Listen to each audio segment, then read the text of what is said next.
ұятта болса айтайын, бұзық әйелдер келеді. О, еркектің бұзығы несі деп нетпесін, андай бұзықтау әйелдің түрі белгілі болады. Қарап отырсаң, еще бетіңе қарай жаман сөздерді сөйлейді. Ол сенен қысынып, бұл ұятта, мен ұятсат істеп жатырмын, мына жерге келдім ау деген ой жоқ оларда, мысалы.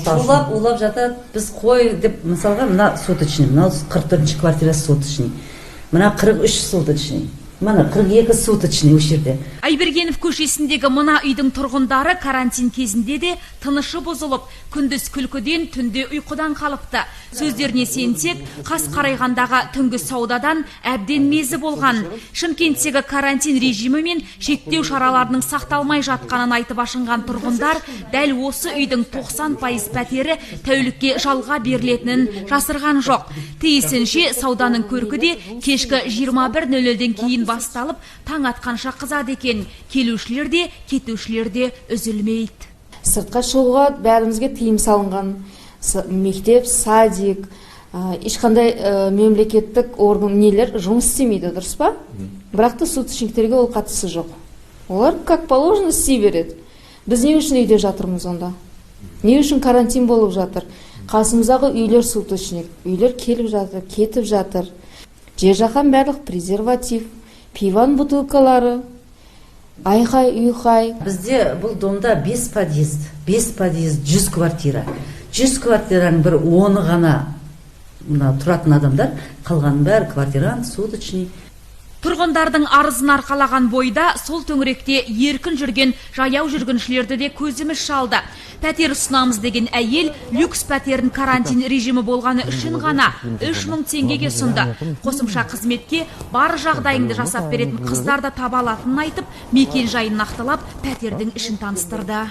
Қош жақтан келеді ғой, жаңа кезден листес. Мынақтай кәс қалай келетін бе? Машина толып түспей қосылсын деп. Айгүлден солға қарай бұрылды. Мынақтай келеді, сонда? Иә, Айгүлден солға қарай бұрылды десе. Жолын шықты. Не ол? Бұл не сезон ұрды? Маған екі қанаттай шығып атқан кезінде бәле болмай ма? Жоқ. Такси шақыртасың да кете бересің. Ал полиция қызметкерлері төтенше жағдай карантин режимі кезінде де Шымкентте бұл көлеңкелі кәсіптің көркі қызғанын жоққа шығармады. Жүздеген пәтер анықталып, ондаған адам жауапкершілікке тартылыпты. Рейдтік шараны жүргізу барысында жалға берілетін 300-ге жуық пәтерді анықтап, кірістер департаментіне олардың заңдылығын тексеру үшін біз ұсыныспен шықтық. Бұдан бөлек мынау пәтерлерді ұсынған азаматшаларды анықтадық. Оларға қатысты 15 жайтын анықтап, әкімшілік кодексін 449 бабымен әкімшілік шара көрдік. Полиция қызметкерлерінің айтуынша миллионды қала Шымкентте тәулікке жалға берілетін пәтерлер саудасы Жангелдин, Айбергенов көшелері мен 8-ші шағын ауданда жиі тіркеледі. Енді олардың жолын кесіп, тұрғындардың тынышын бақылау, қоғамның қауіпсіздігін қамтамасыз ету үшін арнайы бекеттер орнатылмақ. Тәртіп сақшылары тәулік бойы жұмыс істеп, онымен күресуді жалғастырамыз деп отыр. Бұл жағдайды қала әкімінің өзі де бақылауға алды.